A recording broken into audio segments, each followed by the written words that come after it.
Welcome back, True Seeker. It is Saturday, March 5th, 2022.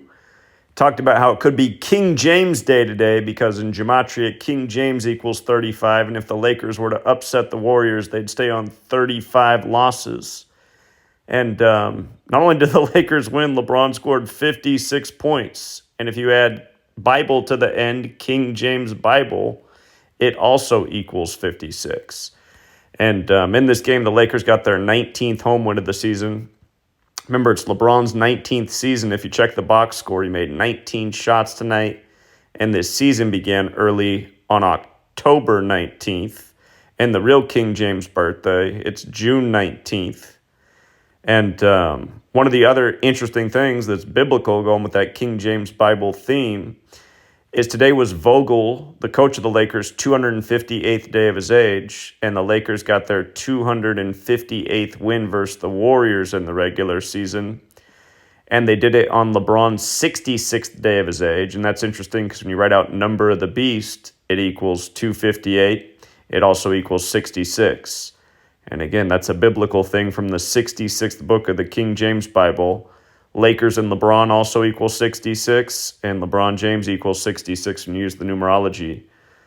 But again, it's a reminder, the riddles are biblical. And if you guys haven't read my first book, I've made my ebooks free to read. The third chapter of my first book, which is from 5 years ago, it's about the number of the beast, and in that chapter I talk about the many number of the beast rituals they've done with LeBron in his career, and I mean, since then up to now, it's been many more. You might recall last year's last win in the playoffs over the Suns was a huge number of the beast ritual. But again, the King James numbers, they've been prevalent for his entire career. And one other thing we talked about today was the odds that the first game of the day was the Sacramento Kings. Again, King James played his first career game against the Kings, but they were 9-23 on the road, the Kings, and we talked about how LeBron James equals 923 in Jewish gematria.